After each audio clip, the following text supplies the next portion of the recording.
A paradise on earth. This is the Caribbean.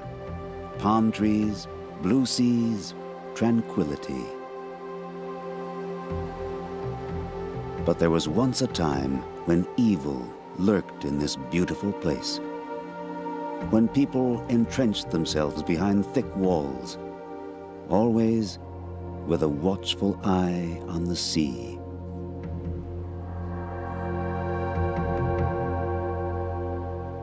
For this was the pirates' hunting ground. They ruled these waters through the 17th and 18th centuries. Merciless and deadly, they turned the Caribbean into a vast battlefield.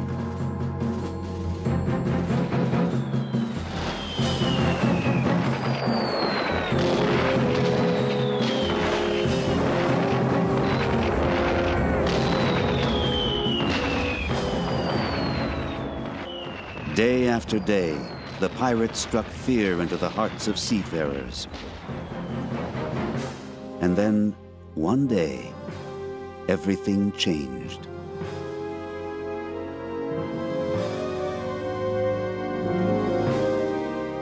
Our story begins in Jamaica. The Arawak Indians called it the land of wood and water. Columbus called it the most beautiful land he had ever seen. Today, the Blue Mountain Island is a thriving center of agriculture and tourism. But back in 1655, when England conquered it, seizing it from Spain, Jamaica became the site of an international conflict, a battle for the riches of the New World. It all began when the island's British governor Doyle, under siege from the Spanish, made a pact with the devil. Doyle knew that pirates prowled near Hispaniola, today's Haiti, plundering Spanish galleons. And so he invited the pirates, the so-called Brethren of the Coast, to use his island, Jamaica, to launch raids against their common enemy, the Spanish. The Buccaneers' base of operations was a small island harbor, Port Royal. Here, the pirate flag flew high. And soon, the tiny town was transformed into something much more. The richest city in the Western Hemisphere, and the most dissolute as well. A town overrun with money and loose morals. Port Royal will become known as the wickedest city in Christendom. Architect Oliver Cox has studied Port Royal for years, building by building, street by street. Like any town, port town, it contained a tremendous mixture of population. It had hundreds of taverns and baths and brothels. It had 2 prisons. It had several churches, a synagogue, as well as all of the military and naval men. It was said, in fact, that there was 1 bar or brothel for every 10 men in Port Royal. The taverns built then flourished with all the pirate gold that flowed through their doors.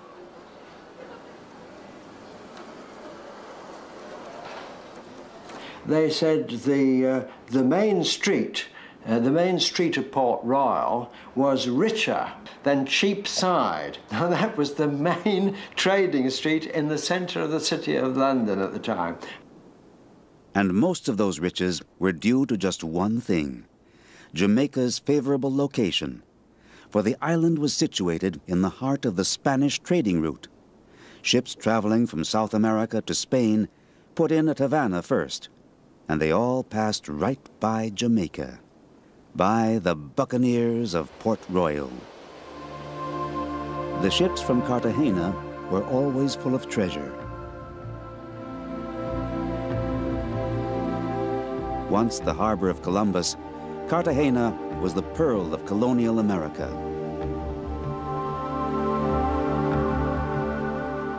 It was the treasure chest of the New World. the central shipping point through which the Spanish transferred all the plundered wealth of the conquistadors.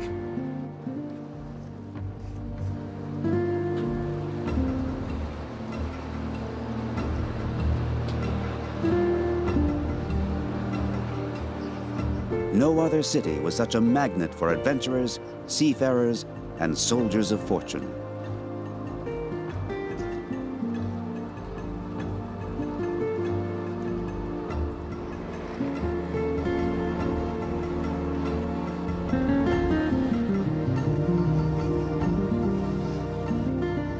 The treasures came from all across conquered South America. Emeralds, gold, silver, jewels, indescribable wealth.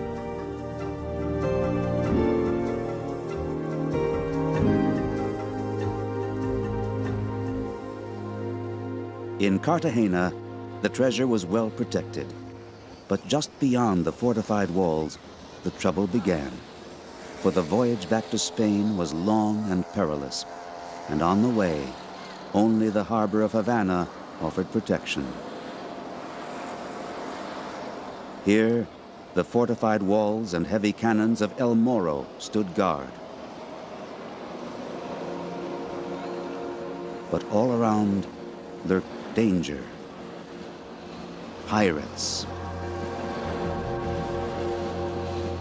The flag of the buccaneers could be seen clear across the Caribbean.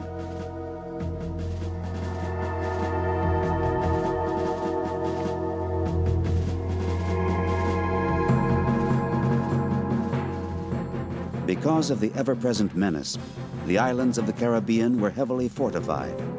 Even now, the battlements loom above them like eagles' nests. Thick walls testified to the relentless clashes. And they were not only against the buccaneers, for here, far from home, all the old European nations, England, France, Holland, and Spain, all were engaged in a struggle for power. A struggle to capture the incredible wealth of the Americas.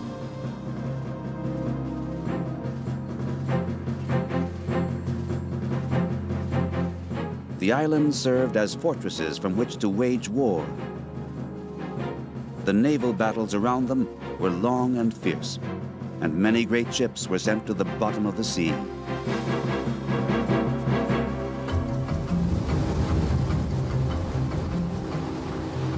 And so, we set out on the trail of the past, on the trail of the richly laden boats that were sunk all those years ago.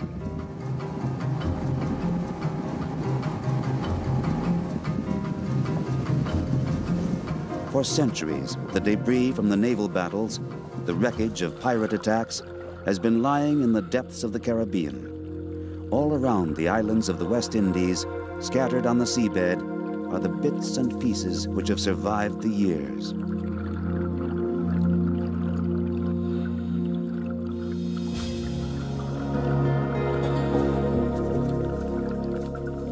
A cannon, a chest,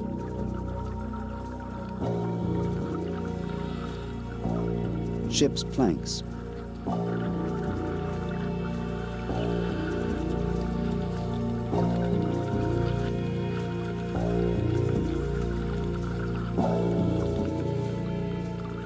these are the remnants of the great galleons, the remains of once proud ships from long ago, today guarded only by the fish.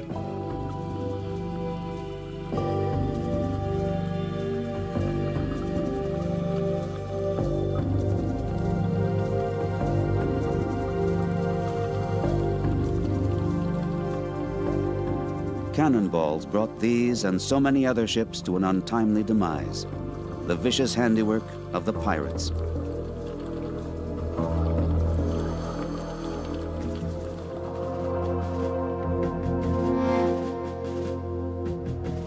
Bartholomeus, Rock, Blackbeard, these are the buccaneers who ravaged the Caribbean, and it was men like this who made Port Royal rich.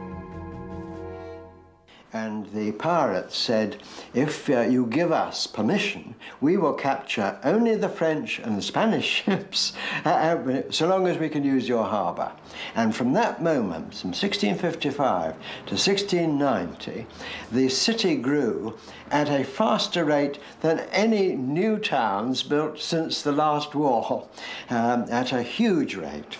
And it became from nothing to a city of 1,000 people. Of all the pirates, it is mainly the infamous Henry Morgan who became synonymous with Port Royal. After each of his notorious raids, he always returned to the harbor. Historian Roderick Ebanks recalls Morgan's impact on the city. Morgan was one of the best-known pirates, buccaneers in his time. He seems to have been a man who had a lot of leadership ability, and so he was able to organize the largest number of pirates who operated from Port Royal. He was a very brutal, very violent man who used terrorism to frighten the Spanish, and he brought millions of dollars worth of bullion and silver and gold into Port Royal.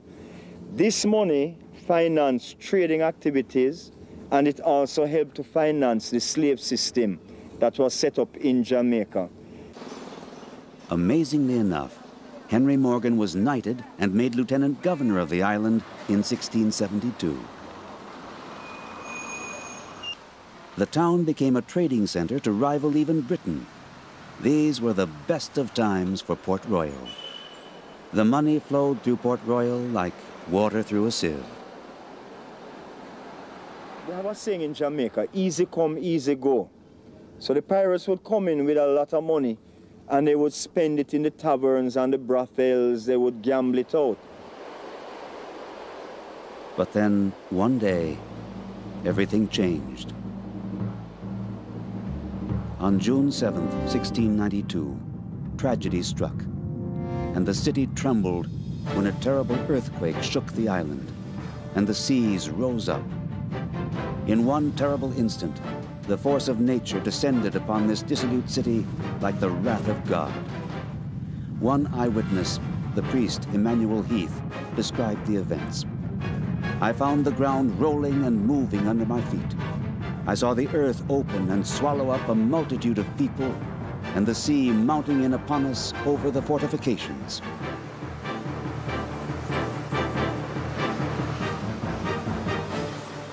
A city which minutes before had been pulsating with life simply disappeared, devoured by the sea.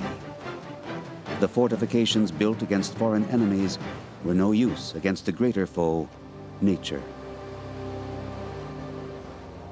Before the earthquake, Port Royal covered an area of 60 acres. After the catastrophe, less than half, only 25 acres, remained. Port Royal was now cut off from the mainland. The wounds inflicted upon Port Royal by the earthquake have yet to heal. It is now only a shadow of its former self. The old Port Royal, a sunken city. Even the old cemetery with the grave of Henry Morgan was swallowed up by the sea. A new cemetery had to be established to bury all the dead, crushed under collapsed walls or washed up by the sea. In all, 2,000 people died, almost the entire population.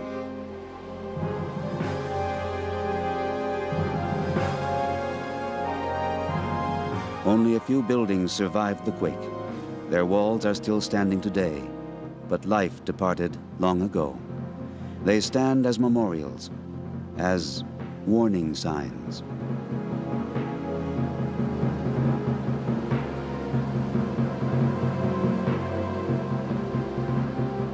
Fort Charles, too, lingers like a ghost town. Empty and silent, its walls and cannons are a sad relic. Testaments to a terrible time when the richest city in the Western Hemisphere was suddenly transformed into a city of the dead. A city swallowed up and lost under the waves.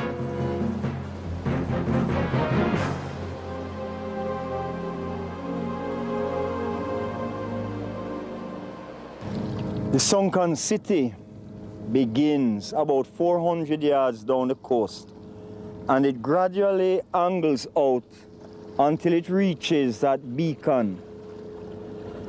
Then from the beacon it comes across to the Coast Guard facility to Chocolata Hall, the present parade ground.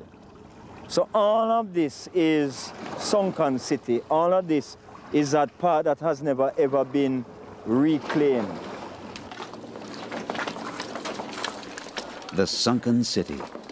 We want to see it, a metropolis buried beneath the waves.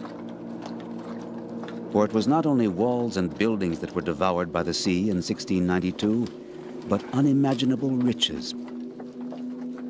The gold and silver of one of the wealthiest cities in the world, as Michael Cox confirms. There is, under the water here, a hidden treasure, you're right. There is also a treasure under the lower parts of the land, which has been subsequently filled up. And so the treasure is not for treasure seekers and not easy for them to find. And the government of Jamaica try and make sure that treasure seekers don't come diving there. The temptations of the sunken city are great. But right behind any would-be treasure hunters is the Coast Guard.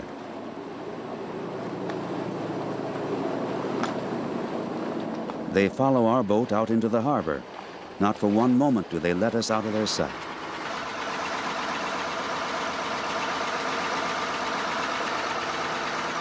Exaggerated precautions? Not really. Already, too many treasures have disappeared, snatched up by illegal diving expeditions. Only with the Coast Guard's agreement, only with their accompaniment, will they let us dive at all.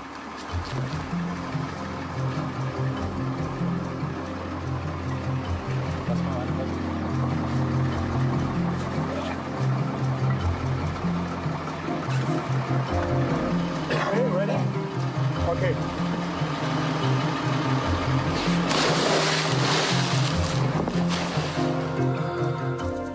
Below the surface, visibility is limited to a few yards. The first thing discernible on the seabeds are the traps left by island fishermen. But there is no gold shimmering in these cages, just a few fat moray eels.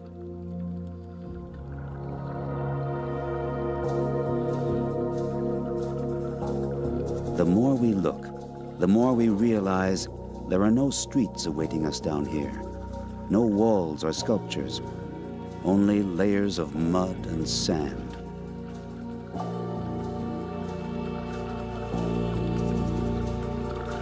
The sunken city, you have to imagine it.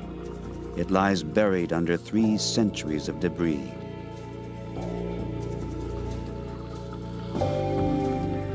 In the past few decades, several teams of archaeologists have searched the seabed here.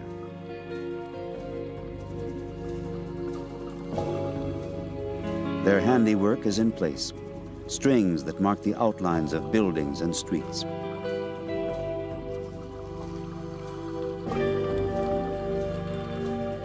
But it's a hard task. To uncover the old Port Royal, they have to make their way through thick layers of silt and coral, only to find that days later, their work was in vain.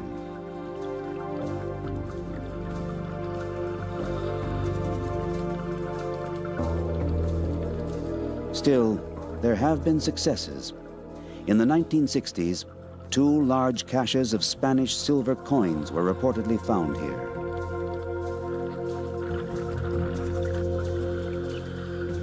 And everyone who has had any dealings with Port Royal is certain of one thing. There are many more treasures to be discovered in the sunken city. For here in the sand lies gold, the dream of every treasure hunter.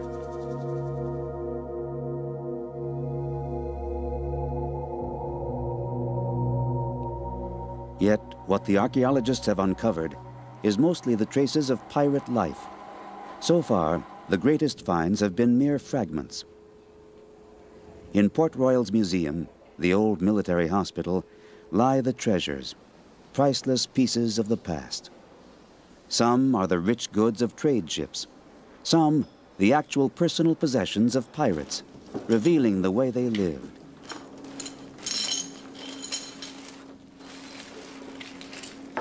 We have here also a baluster.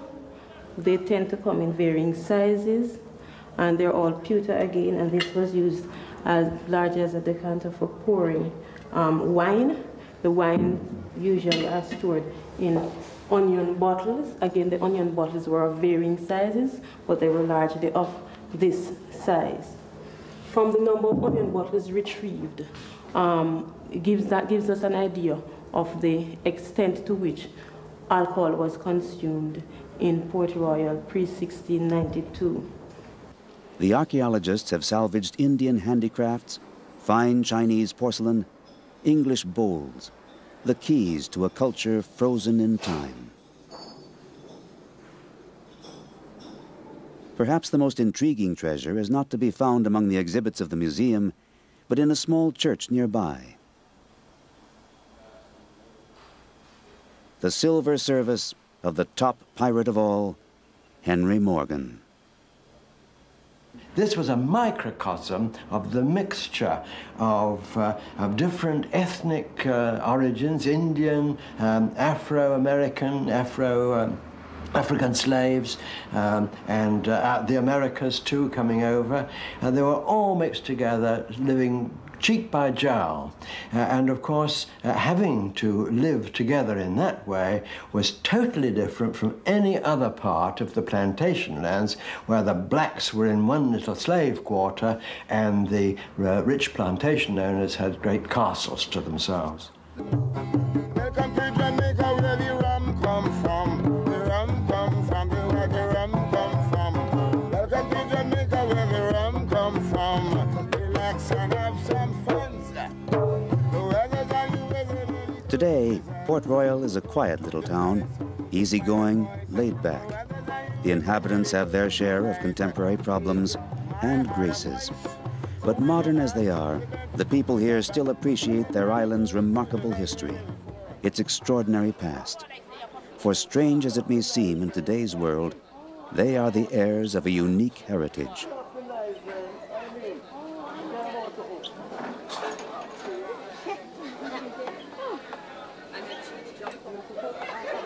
And in many ways, that heritage is still alive.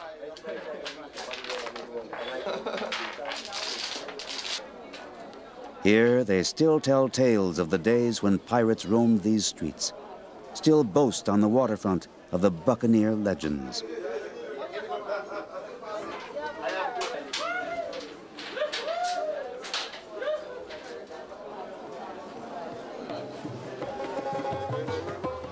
And in this little harbor by the waters of the Caribbean, the archaeologists and inhabitants have an ambitious aim: to take a corner of the 20th century and breathe life once again into old Port Royal, to uncover the entire city beneath the waves and transform it into an underwater museum, the first of its kind, to recreate the city of the pirates, the city of ancient lore.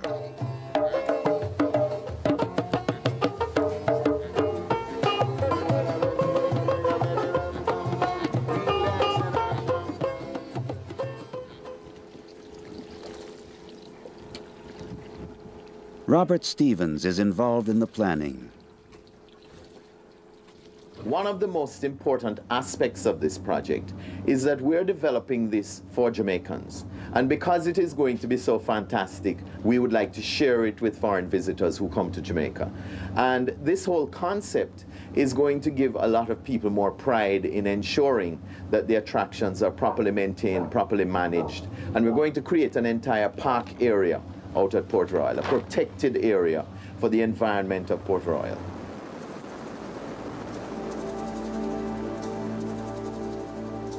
To fuse the present and the past, that is the dream. But as the modern wrecks and sunken ships on the coastline of Jamaica attest, What happened then in Port Royal can happen again any time. The whims of nature are still as dangerous as ever, still capricious, still taking their toll. Nevertheless, the treasure hunt goes on. The archaeologists toil against silt and sand, against storms and hurricanes, and they dream of the day when the houses on land are restored, the city underwater uncovered. Will it come to pass? Who can say? But this is the dream.